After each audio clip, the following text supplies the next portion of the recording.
avant de commencer, là, ce serait peut-être bon que vous sachiez.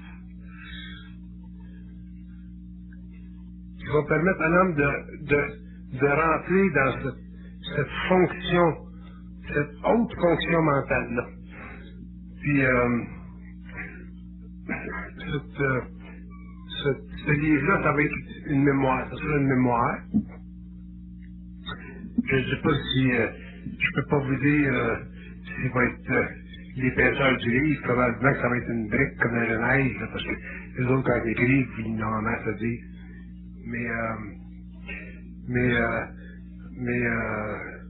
C'est bon que vous sachiez que je vais écrire un livre sur la psychologie vous savez. Je peux peut-être vous donner des petits détails, là. Ils disent que ça, je vais commencer à l'écrire aussitôt que je vais me sentir bien.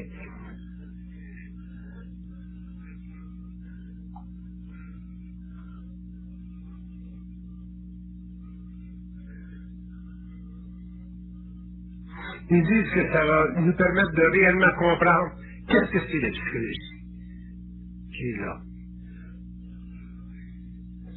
Ils disent que ça va être avancé dans le sens que ça va être occulte, mais ça va être compréhensif, ça va être simple. Les mots vont être simples. Puis même les gens simples d'éducation vont pouvoir le comprendre. Fait que quand est-ce qu'il va sortir? Il dit ça va sortir quand ça va sortir. Fait que...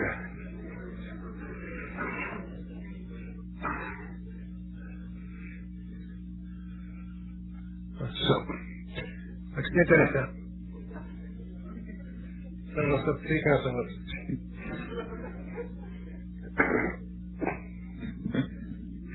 Mais j'ai hâte de voir ce que c'est là. Parce que ça va arroser nos connaissances.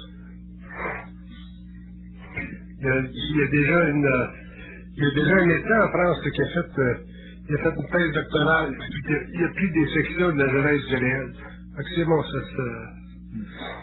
mais avec le livre, avec un livre comme ça, comment est-ce que je vais l'appeler ce livre?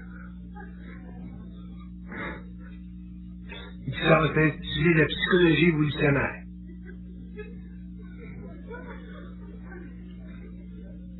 Son consistant.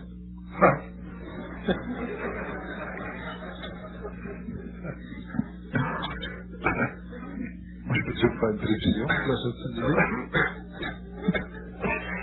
Ça ne peut pas aller trop. Ça pourrait vous étouffer. Ok, on y va. On parle. Ok. Dans la deuxième partie, Bernard, le thème, c'est violence et morale sociale. Tout à l'heure, vous avez dit, on pourrait parler des jeunes. Et puis, effectivement, on est dans une dynamique sociale où il y a beaucoup de violence. Il y a beaucoup de violence dans la musique, il y a beaucoup de violence par le biais du cinéma. Il y a beaucoup de violence même aussi au niveau des médias. Là. Tu sais, quand on s'en va dans le domaine des médias, on voit qu'il y a beaucoup d'agressivité. On parle des skinheads, on parle de toutes les formes d'agression par le fait des journaux, là, tu sais, de la Bosnie, puis toutes ces choses-là. La guerre est accessible à l'individu plus qu'avant. Quand on parle de jeux vidéo pour les ordinateurs, entre autres, c'est toujours des luttes, des combats, de l'assassinat. En tout cas, il n'y a rien qui est relax là-dedans. Y a-t-il quelque chose, y a-t-il un médicament qu'on peut donner à une société pour que ça arrête ça? Ou bien si c'est nécessaire à une société de vivre cette continuelle forme de dualité, de combat entre deux idéologies? Parce que finalement, la violence, ça vient de deux idéologies qui ne se rencontrent pas. Là. Mais y a-t-il quelque chose qui peut être fait pour une société pour neutraliser cette violence-là? Dans une société. C'est très complexe, le phénomène de la violence dans une société. On peut en étudier quelques étapes.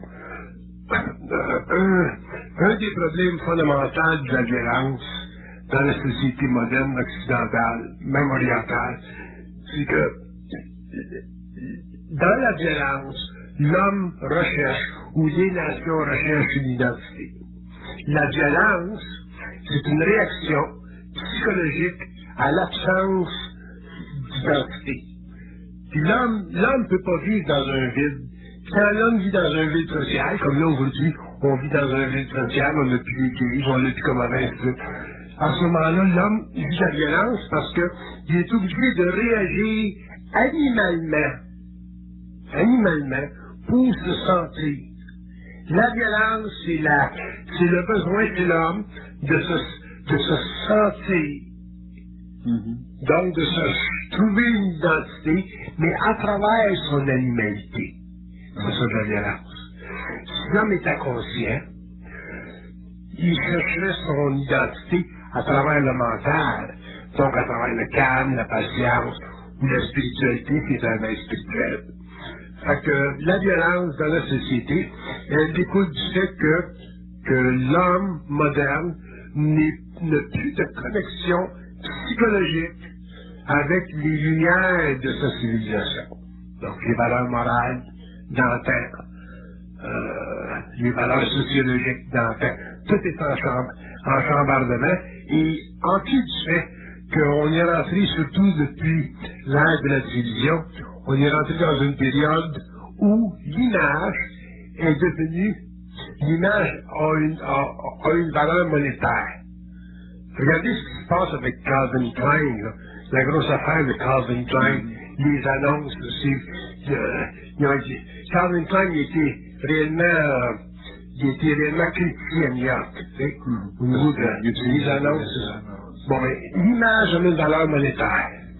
Le son a une valeur monétaire, la musique, et l'image a une valeur monétaire.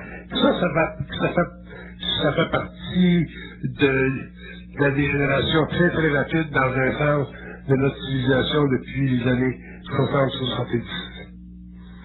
Puis c'est très très astral, parce que l'énergie astrale, c'est le fuel pour tout ce genre de mouvement-là.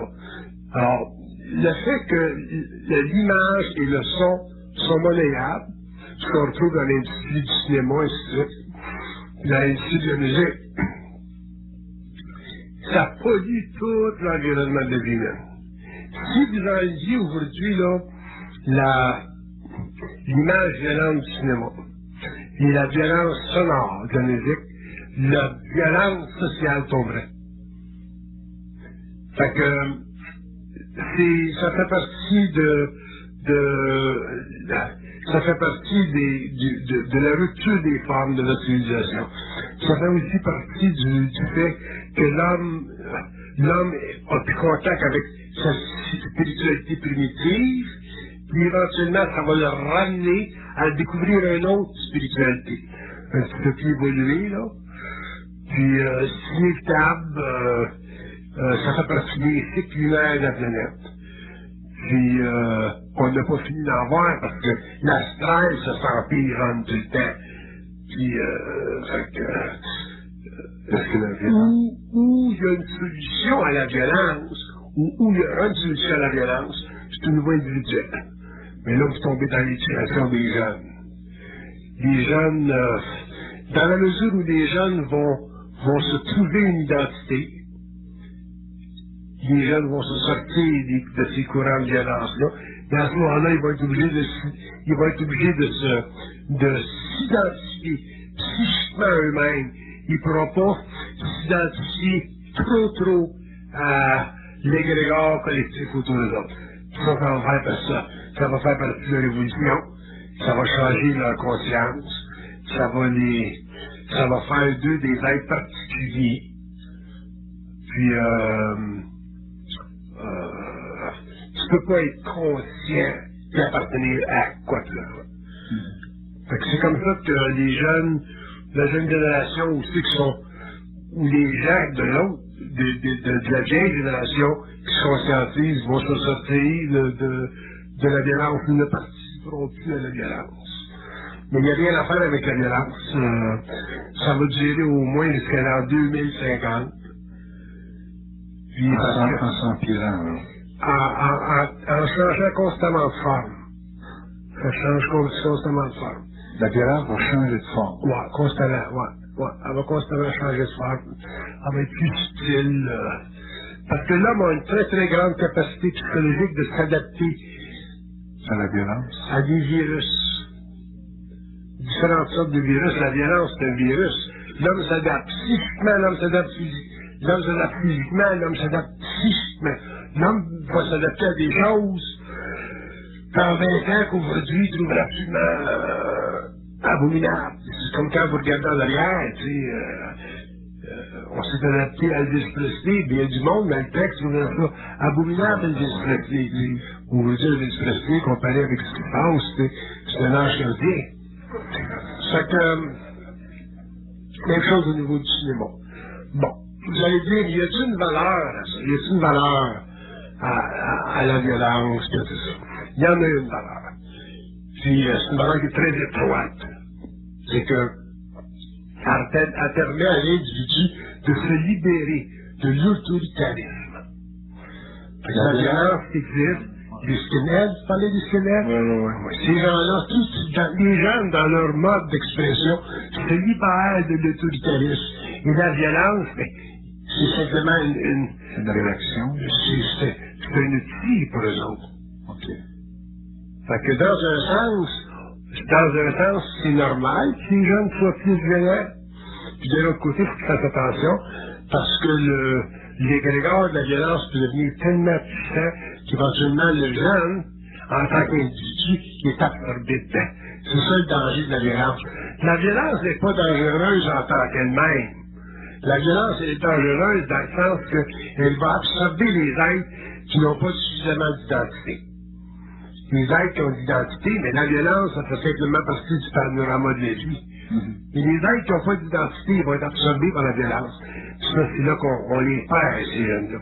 Donc, ils vont finir ils peuvent finir dans le meurtre, ils peuvent finir dans la drogue, ils peuvent finir dans toutes choses. Fait que, pour éliminer la violence, je aussi à l'éliminer sur le plan individuel. Sur le plan collectif, il y aura toujours des mécanismes sociaux pour la contenir. La police est là pour contenir la violence, les gouvernements seront toujours là pour contenir la violence. Dans le fond, la violence, c'est simplement un éclat temporaire d'énergie. Il y aura toujours des forces extérieures dans la société pour contenir la violence. Mais sur le plan individuel, l'homme doit développer suffisamment d'identité pour ne pas être affecté par elle. Parce que ça peut être très déprimant éventuellement de voir et d'être confronté constamment à de la violence. Peut-être que vous ne la voyez pas, la violence dans la musique. Peut-être que vous ne la voyez pas, la violence dans les films. Vous ne la voyez pas, la violence dans la société tous les jours. Mais elle est là. La façon que les gens se parlent, ainsi de suite. Les gens ne le voient pas parce que ça ne les touche pas physiquement? Les gens ne le voient pas parce que les gens sont endoctrinés. Okay. Les gens sont endoctrinés. Je vous donne un exemple.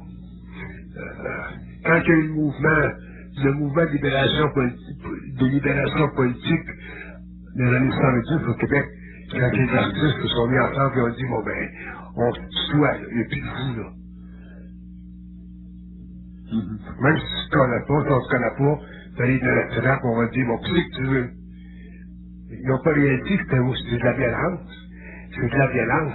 Fait que si t'es jeune, tu as des buffers, ben, tu ne sens pas ça comme de la violence.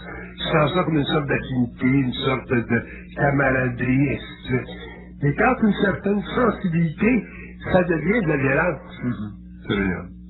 Tu le réalises. Moi, il y a une maîtresse qui m'arriverait dans un restaurant pour me dire, bon, qu'est-ce que tu veux? Tu veux-tu des toasts? Je dirais, veux-tu coucher avec moi?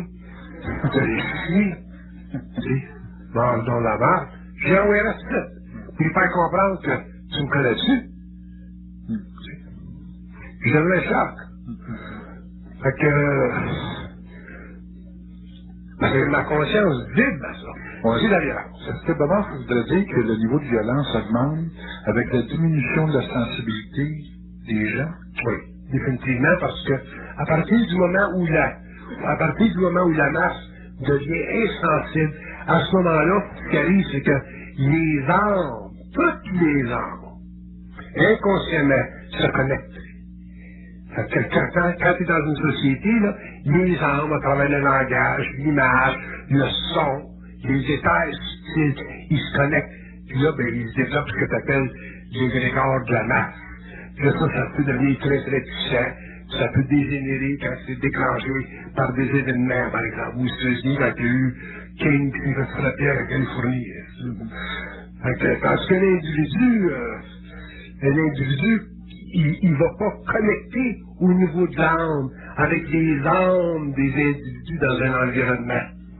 Il va rester toujours sous contrôle de son énergie astrale. C'est la violence qui collectivise. La violence, ça collectivise pas. Mais le manque d'identité va faire que la violence va collectiver. Okay. C'est toujours, ça peut relier à un manque d'identité. Parce que vous regardez des gens là, qui sont en campagne, la maison d'un cultivateur passée au feu, c'est violent comme événement, puis automatiquement il restait plein un bi, tout le monde se réunissait pour aider l'individu à se reconstruire. Donc la violence peut vouloir faire mettre du monde ensemble pour... Oui, mais c'est parce que dans ces conditions-là, il y a une conscience qu'il y a une identité sociale. C'est l'identité sociale qui leur permet de faire ce choix-là d'aider le gars. Ça, c'est un mouvement positif. Mais il y a le pendant négatif aussi de prendre position contre l'élément attaquant. Là. Quand tu as deux idéologies qui se confrontent, astrologiquement, en tout cas, il est prévu qu'il y ait beaucoup de conflits raciaux dans les prochains 18 ans. Là. Bon, ben, deux idéologies qui se confrontent, ça va faire prendre position des gens contre une autre idéologie. Toujours parce qu'il y a un manque d'identité.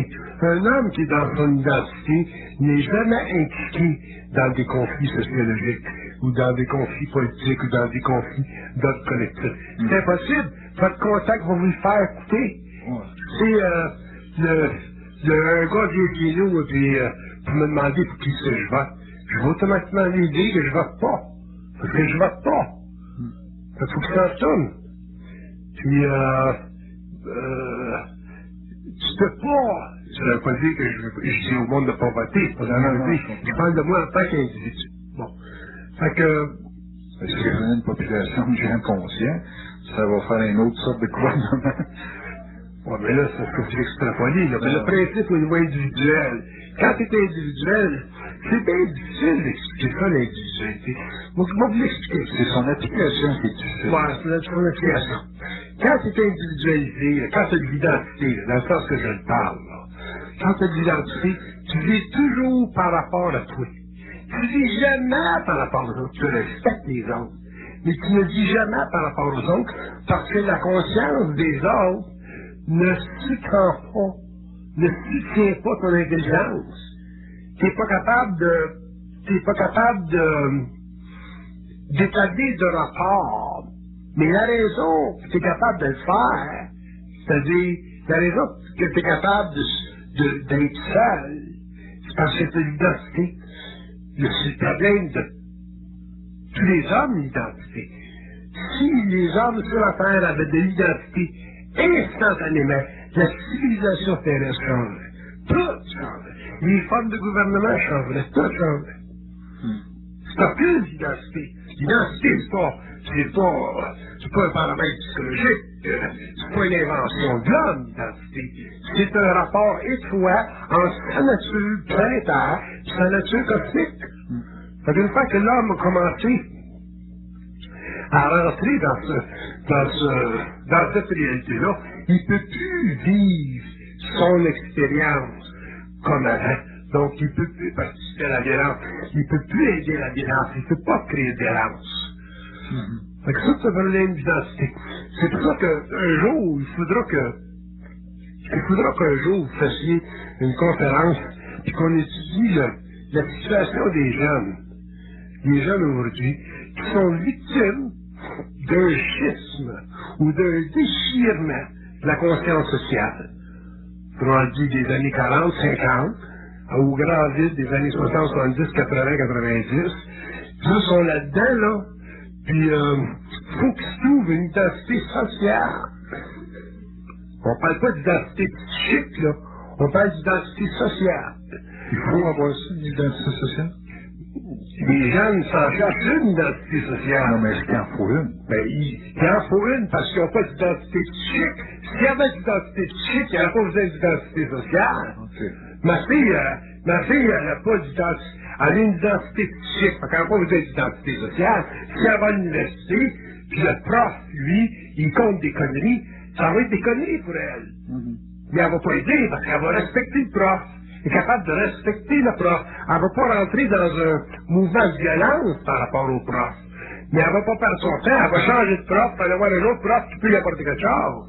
Parce qu'elle a une identité psychique qui lui est personnelle.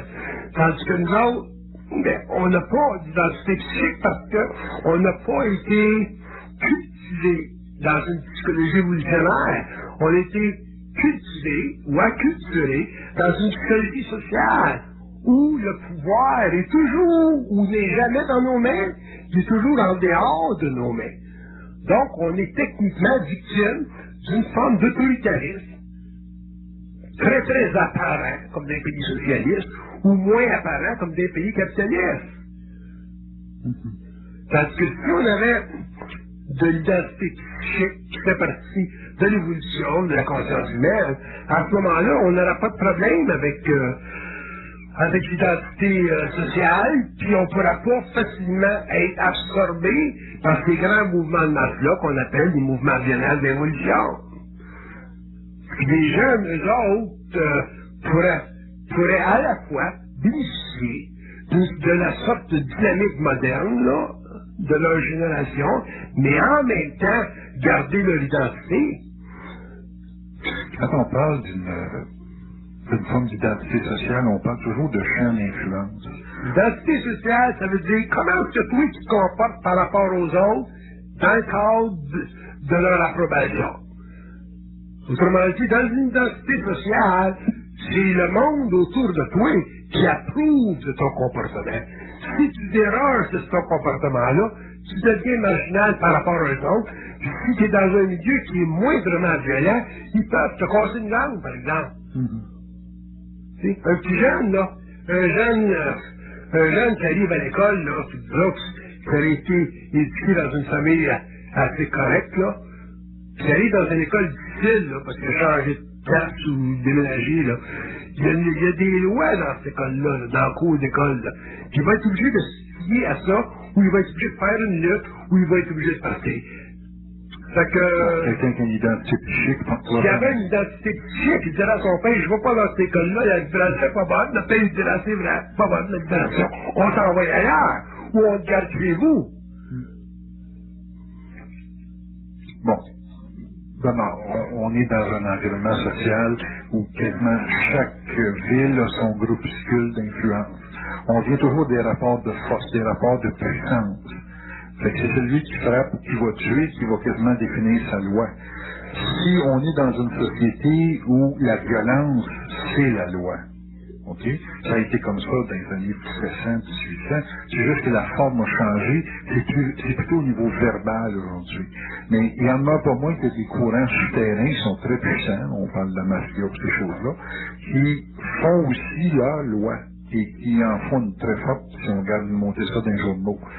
Est-ce qu'un être humain qui s'individualise, qui est psychiquement individualisé, a intérêt à se donner un environnement social où il y a des courants idéologiques qui ne font pas son affaire? Donc, en d'autres termes, est-ce qu'un individu qui a une identité psychique doit se retirer de ce qui se passe là? OK, votre question est mal posée. Parce que là, vous posez une question, puis vous demandez dans la question si un être qui a une identité psychique doit naturellement ou sera amené naturellement à s'exclure de ça. C'est pas, la question est mal posée. Pourquoi? Parce qu'elle prédispose l'homme à une attitude mentale. Ça, c'est pas bon. L'homme, quand il devient conscient, automatiquement, il va s'exclure. C'est par rapport à son... C'est en fonction de son identité qu'il va s'exclure. Moi, je dirais jamais à un jeune, bon ben écoute, là, tu vis dans un milieu, là, difficile, là, tu devras sortir de là, papa. Non, parce qu'il y a des corps pour être là. Il y a des corps pour la vivre, la guerre. Mais, si tu es jeune, tu penses que tu penses. Tu arrives à comprendre ça. Sa conscience change. Un jour, automatiquement, il va être obligé de sortir. Le grand danger avec des notions qui sont totalement ouvertes, comme la psychologie évolutionnaire, c'est que les gens développent des attitudes. Puis là, je suis un être qui a une certaine conscience, je vais sortir de ce milieu-là. Là, c'est une forme de prédéterminisme. C'est pas bon parce que ça va vous demander de développer une attitude mentale. C'est très possible que, étant dans ce milieu-là, vous aviez des choses à apprendre. Mais le point que je veux dire, c'est que si l'homme se conscientise, développe une identité psychique, automatiquement, il va être obligé de se sortir lui-même de ces environnements-là. Il faut que ce soit une conséquence de votre évolution, de sortir de ces mondes-là. Il ne faut pas que ce soit une attitude mentale. Si ça passe d'une attitude mentale, vous allez vous rentrer dans un autre milieu qui va être aussi pire que celui que vous avez laissé. Bon, dans les milieux qui véhiculent beaucoup de violence, il y a toujours le syndrome du héros. Laisse-moi vous dire quelque chose. Je vais vous donner un exemple. Là, ma fille était en Hawaï, Hawaï, ça fait pas longtemps. Puis en Hawaï, il y a une grosse communauté spirituelle, là. New Age, là. Bon. Il y a des gens il y a des gens de 40, 50 ans là-dedans, là. Des gens, même des gens qui ont l'argent, des gens qui sont matériellement à l'aise, ainsi de suite. Puis des gens qui sont quoi. Mais ce qui est intéressant dans toute cette expérience-là, c'est qu'elle est allée, bien jeune, ma fille, elle avait 22 ans. Fait qu'elle s'en va à Hawaï, elle avait un travail à faire, elle avait des gens rencontrés. Puis à cause de l'Igrément, elle est rentrée dans cette communauté New Age-là. Puis les gens lui ont laissé savoir, à travers leur expérience, le caractère bénéfique des drogues. Ils ont tout énuméré, là. Drogue de ci, qu'est-ce que ça fait? Telle drogue, qu'est-ce que ça fait? Quelle drogue, qu'est-ce que ça fait? Telle drogue, qu'est-ce que ça fait? Puis elle dit que c'était tellement merveilleux la façon. Puis là, tu prends le contexte là-bas, là. Des dauphins qui se promènent, là, puis les jeunes, puis les loups qui tombent des rochers. Tu sais, c'est Hawaï, c'est beau. Bon. Puis là, t'as ces gens-là de 45, 50 ans, là, des yeux en graisse de bine, qui sont en train de dire comment c'est merveilleux la drogue de ci. Qu'est-ce que ça fait cette drogue-là? Qu'est-ce que ça fait cette drogue-là? Puis elle me dit, en revenant, elle me dit, si tu n'avais pas parlé, elle dit, je serais tombé dans le panneau, je l'aurais pas fait. Parce que c'est des gens qui sont très sensibles. Il y en a qui sont voyants là-dedans. Puis ils sont capables de rentrer dans leur monde. Mais comme elle avait de l'identité, elle est très polie, elle les a écoutés, elle a appris ce qu'elle avait à apprendre d'eux autres, mais elle n'est pas tombée dans le piège de la drogue avec eux autres. Pourquoi? Parce qu'elle avait de l'identité. Puis elle me l'a dit, elle dit, c'était tellement beau là-bas, c'était tellement, tout amené à ça. Fait que si vous prenez un jeune normal, vous l'envoyez en Hawaï, rencontrer des gens de même, c'est automatiquement qu'il va finir sa soirée, il va finir de foot, whatever. Fait que le phénomène de l'identité, c'est un phénomène qui est très très profond. Puis on n'en connaît pas tous les aspects aujourd'hui. On le réalisera au fur et à mesure qu'on rentrera dans notre identité, qu'on saura qu'est-ce que c'est, que ça veut dire l'identité. Mais définitivement, l'identité, c'est le cristal de la conscience humaine. Si vous regardez le phénomène de l'identité sur les plans subtils, un homme qui est dans son identité, sur les plans subtils de la lumière, il est dans un cristal de lumière. Donc ça va loin l'identité. Fait que dans une société violente comme la nôtre, si l'individu n'a pas d'identité parce que ça ne fait pas partie de l'information qu'il a reçue au niveau de son évolution, dans ce moment-là, il vit toujours par rapport à ce qui se passe. C'est pour ça que la vie des jeunes est difficile. Fait que t'as des jeunes qui ont une bonne vibration, qui sont fins, qui sont intelligents, puis qui se cherchent une identité à un tel point où, éventuellement, ils tombent dans la trappe, ils se disent, oh, mais c'est la société qui nous doit ça. C'est la société. Puis c'est pas vrai. La société ne doit rien à l'homme. Pourquoi? Parce que l'homme a toutes les ressources possibles, imaginables dans lui-même pour se sortir, pour se mettre en vue ou au-delà de l'inconscience sociale.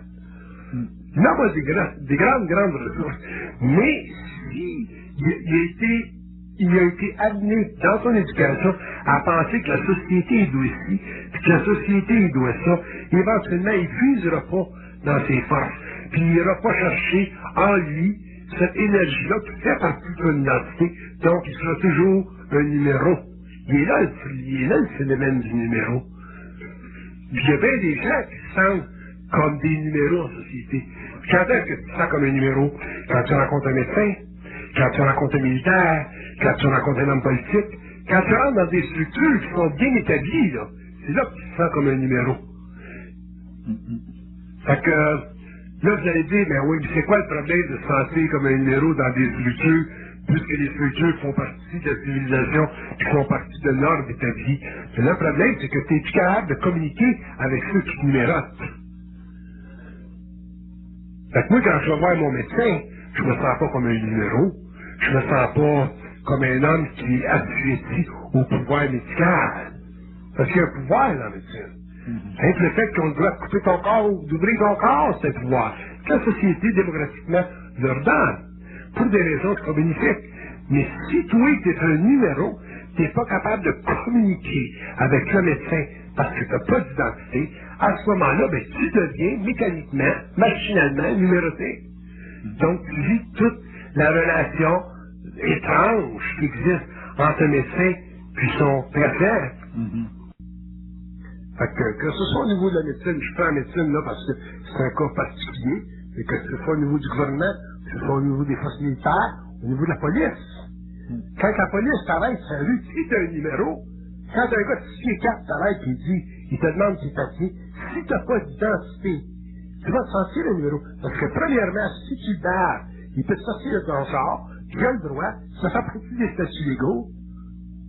Il peut te tourner de bord, puis te mettre tes mains dans les airs. Il peut te faire sentir bien réussi. Pourquoi? Parce que tu n'as pas d'identité. Pourquoi tu n'as pas d'identité? Parce que tu n'es pas capable de comprendre que ce gars-là, il fait un travail.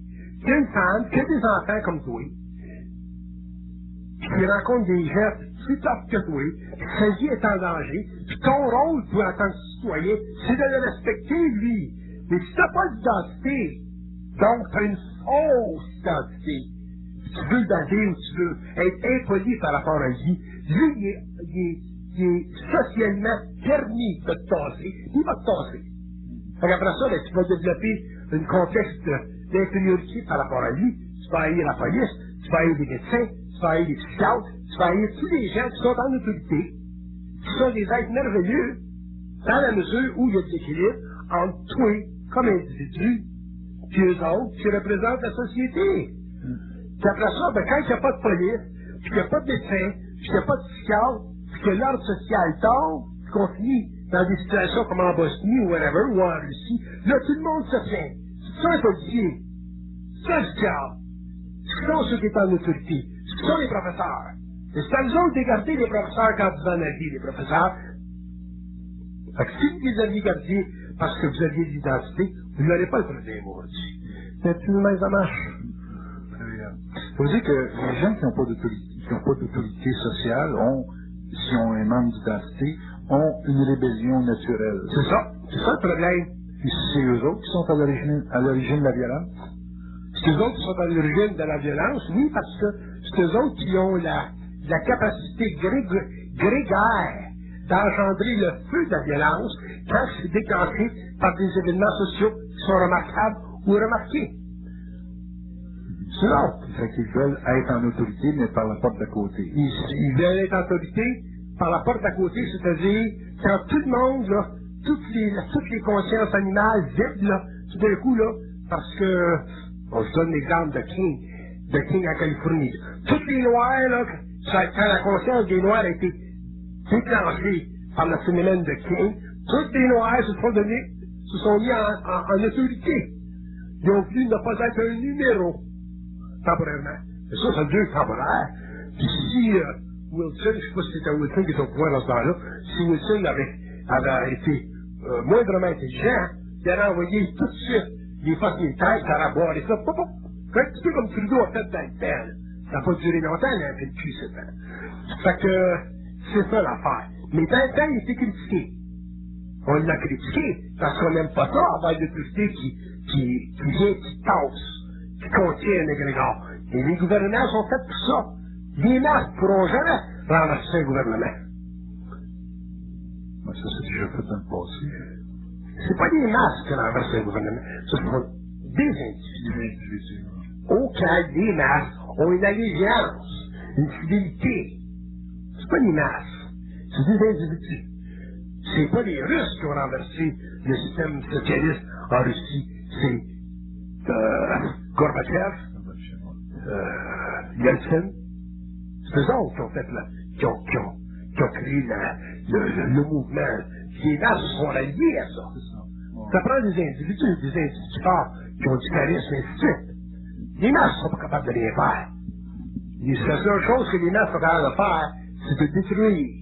Un petit peu comme Maurice Richard dans le temps, quand il avait été sorti il y avait eu une punition, là.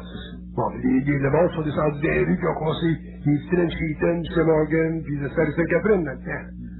Les masses ont une capacité de détruire. Ils n'ont pas de capacité de construire ensemble s'ils n'ont pas de chef. Fait que ça va loin l'affaire de l'identité. Bien, bien loin l'affaire de l'identité. Fait que l'identité sociale, finalement, c'est un chef qui a de l'identité. Une identité sociale, c'est un état mental, social, à un certain niveau, qui est maintenu en équilibre par une région de chefs. Des chefs de différents calibres. Parce que c'est une pyramide, la société. C'est le président, vice-président, secrétaire, trésorier, c'est des agences. C'est ça qui tient toute l'affaire ensemble. C'est ça une identité sociale. C'est un culte social. On appelle ça un culte social. Qui est généré par un chef. Qui est maintenu par un chef ou par des chefs. Qui est maintenu là, mais qui est rattaché aussi à des principes de conservation qu'on retrouve dans les constitutions nationales. C'est les constitutions, là, qui sont réellement l'âme des pays, comme aux États-Unis ou au Canada. Là, on est dans un tournant, là, au Québec. On peut parler d'une recherche d'identité sociale? Au Québec, là, on est dans une recherche d'identité sociale. Effectivement. Il va falloir qu'on choisisse entre si oui ou si non. Puis, ça va être intéressant de voir à quelle base ça va. Ça va-tu dans le oui? Ça va-tu dans le non? Fait qu'un individu, un type qui est dans son individualité, il va dire, bon, ouais, je suis pour le oui, je suis pour le non. Ça serait intéressant de savoir qu'est-ce qu'il décide. Tandis qu'un homme qui n'est pas dans son identité, il va se coller à un oui ou à un non pour pouvoir avoir l'impression d'appartenir à quelque chose, de faire une différence. Fait qu'il y a différents niveaux d'identité. C'est intéressant. Ce qui est intéressant, c'est que quand je regarde la bourse, par exemple, quand une personne vend un stock, il y en a toujours un qui achète. Donc, il y a toujours quelqu'un qui pense le contraire de toi. OK? C'est fantastique de voir qu'il n'y a personne qui pense la même chose en même temps. Donc, le conflit ou la guerre ou la dualité va toujours exister parce que si on prend position pour un oui, il y aura toujours une gang de non et ça va toujours générer de la chicane en quelque part. Donc, c'est impossible d'éteindre la violence dès qu'on prend position. C'est impossible d'éteindre la violence si on a une conscience sociale. OK. Donc, avoir une identité. On peut la réduire, la violence. Il y a des pays où la violence est réduite, comme au Danemark. Il y en a toujours de la violence en potentiel. Parce que c'est des pays qui sont bien organisés. Mais techniquement, la violence, ça vient de la polarité. Tandis que si un individu est dans son identité, il n'est pas particulièrement attiré à une polarité ou à un autre. Donc à ce moment-là, le caractère violenteux de sa relation avec la société, il disparaît. OK, bon. Une personne comme vous qui est objectif de par la fusion, vous pouvez voir tous les avantages, exemple, dans le cas du Québec, du oui, les avantages du non. Vous êtes capable de le voir. Et vous êtes capable aussi de voir les désavantages. Comment qu'un individu traite avec la société quand lui, c'est ses avantages à lui qui priment et non pas l'avantage d'une collectivité. On ne peut pas prendre position quand on est objectif. Quand on est objectif, on ne peut jamais prendre de position. On fait simplement des études. C'est ça. Tu ne peux pas être dans une conscience universelle qui prend position. C'est comme qui étudie le mouvement si on prend le pire des cas. Tu regardes le mouvement nazi en Allemagne. Donc, tu prends le sort des Juifs, qui était réellement un sort terrible. Tu prends la condition allemande, qui était aussi une condition terrible parce qu'elle était assujettie au charisme satanique de Hitler. Puis le culte de Hitler, puis de toute la gang de Berlin. Mais si tu regardes d'un point de vue universel, mais là tu t'aperçois que l'Allemagne, c'est la représentation, la réincarnation des dernières forces centuriennes romaines. Donc il y a une connexion. Tu vois la position des armées à Nuremberg, tu vois la façon que les Allemands se comportaient au niveau militaire, au niveau du protocole militaire, au niveau des manœuvres esthétiques militaires. C'est totalement légionnaire romain. Fait que c'est simplement un repeat of history. C'est une répétition d'histoire. Fait que t'es pas capable de juger.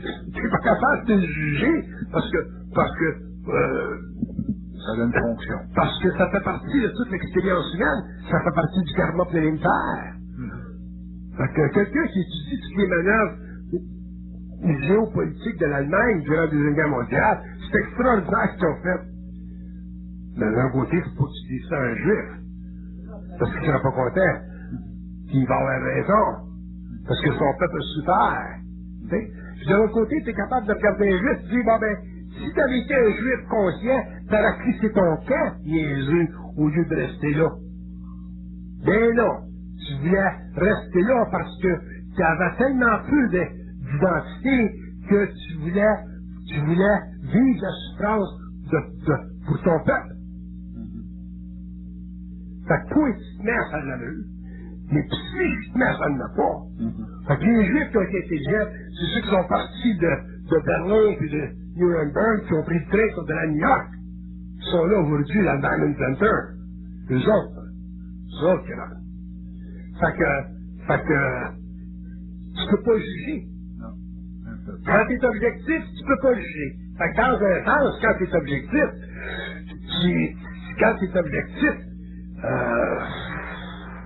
t'as beaucoup de difficultés à donner raison à l'histoire. Parce que c'est toujours au-dessus de l'histoire. C'est un petit peu comme Hegel, qui parlait de the Geist of History. C'est toujours dans l'esprit de l'histoire. Fait que moi, je suis pas capable de regarder le Québec au niveau de la polarité du Québec, le oui puis le non, et ce, parce que je suis toujours regardé le Québec dans l'esprit du Québec.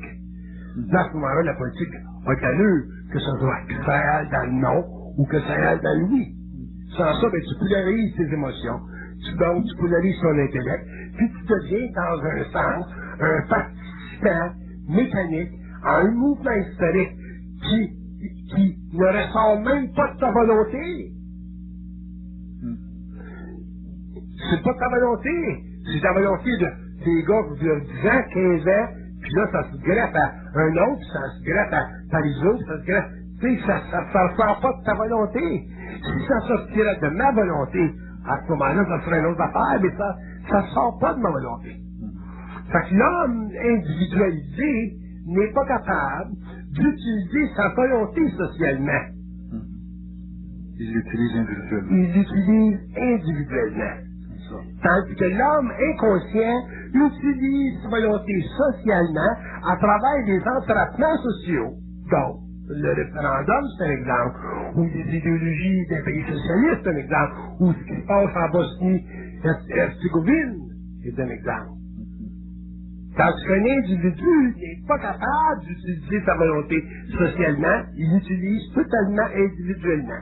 Fait qu'automatiquement, à un certain moment de sa vie, il est obligé de s'exclure du cycle idéationnel de sa civilisation pour rentrer dans sa propre culture, c'est-à-dire dans sa capacité personnelle de cultiver ses idées, c'est-à-dire de se mettre en vibration créative pour que descendent sur le plan matériel des idées qui ne sont pas atteintes ou qui ne sont pas connecté à ce que la société pense. Donc, la psychologie évolutionnaire, c'est ça. Je ne sais même pas qu'est-ce que c'est, moi, la psychologie évolutionnaire.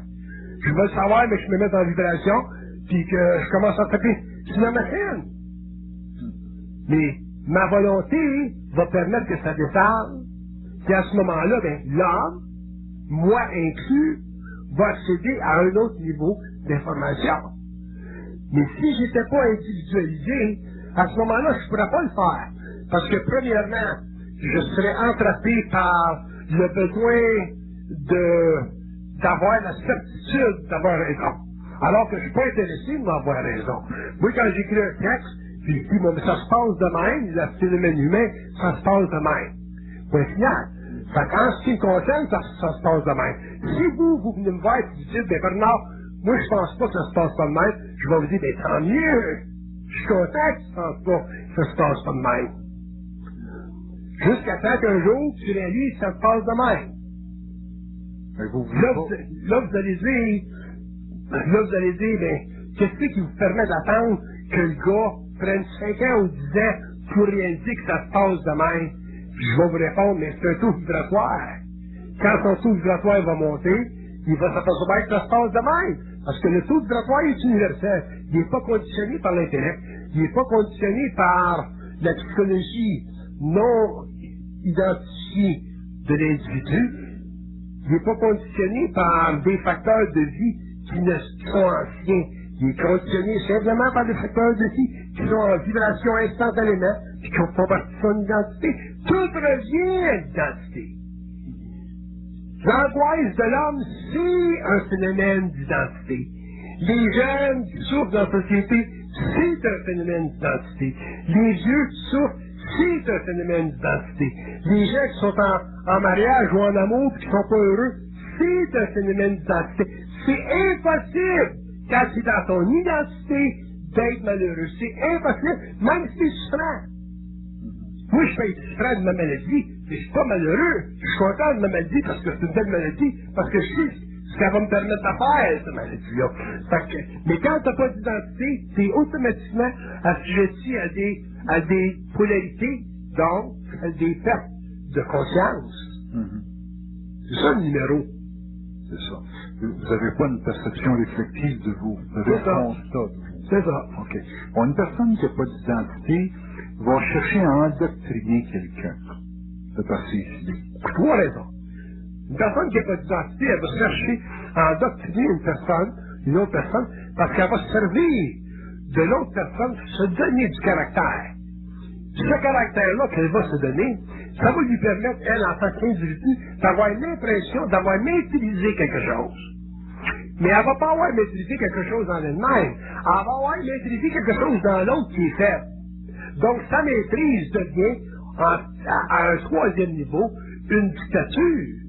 Une dictature ou un dictateur, c'est un homme qui n'a rien maîtrisé de lui-même, mais qui a réussi à maîtriser dans l'autre. Un dictateur, c'est un homme vide. C'est un homme vide. Il a maîtrisé dans les autres. Mais lui, il ne s'est pas maîtrisé. Il n'a rien maîtrisé en lui-même. C'est pour ça que le phénomène de l'identité, c'est probablement le phénomène le plus occulte chez l'homme. D'ailleurs, on le découvrira un jour. On écrira certainement des livres, des chapitres sur le caractère occulte de l'identité. Puis on verra que l'identité, c'est réellement la suppression totale de la programmation planétaire de l'âme. Ce qui lui donne accès à quoi? Ce qui lui donne accès à la parole libre. Quand tu as une identité, c'est une parole libre. Pourquoi est-ce que l'homme n'a pas de parole libre? Parce qu'il n'y a pas d'identité. Puis là, on va dire, ben, je suis pas capable de parler. Ou j'ai de la difficulté de m'exprimer.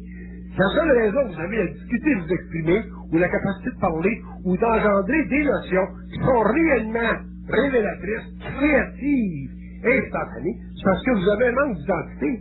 Fait que c'est très très facile d'être intelligent, créatif. C'est très facile. Il y a un homme qui est conscient, n'a aucun mérite d'être intelligent. C'est très facile. Ce qui est difficile, c'est la transmutation de ses corps pour en arriver là. Et ça fait partie de son évolution. C'est pas un mérite de sa part. C'est un constat universel sur la Terre qui est véhiculé à travers son esprit. Alors, diriez-vous que quelqu'un qui a d'identité, c'est quelqu'un qui a parfaitement éliminé tous les problèmes avec la domination, sous toutes ses formes? Quelqu'un qui a l'identité est très très conscient du phénomène de domination parce qu'il aura passé à travers la domination pour désastraliser sa conscience. Un homme là, qui a de l'identité réelle là, aura été obligé de passer, de rendre visite à tout ce qui est domination dans sa vie, puis de l'avoir dépassé pour que ça ne se reproduise plus dans sa conscience. Ça sous-tend qu'il l'a subi et fait vivre.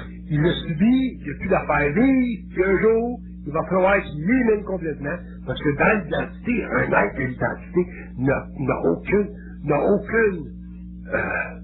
aucune tendance à la domination volontaire. Ça ne fait pas partie de sa lignée. La domination s'astrale.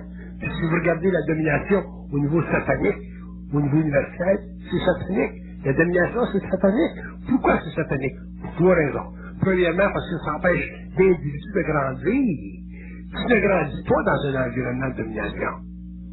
Tu peux grandir, mais tu vas infirmer quelque part. Tu peux développer des forces, mais ça va être des forces brutales, ainsi de suite. Ou tu vas développer d'autres forces qui vont être totalement réactionnaires, spirituelles à l'os. Ou tu n'as même plus de volonté, ainsi de suite. Fait que dans l'identité, il n'y a pas de domination. Par contre, il y a une grande force. Cette force-là, elle est basée sur quoi?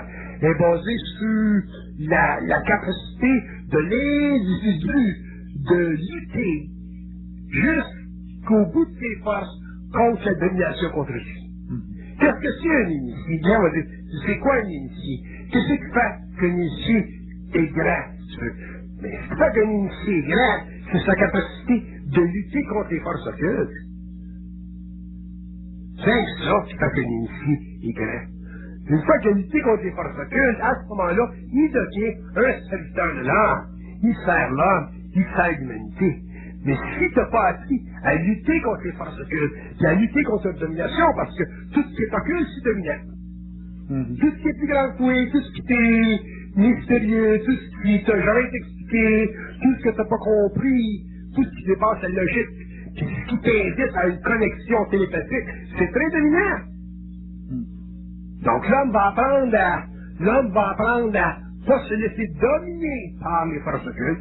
Puis quand l'homme aura appris ça, l'homme aura vu à travers le jeu de la domination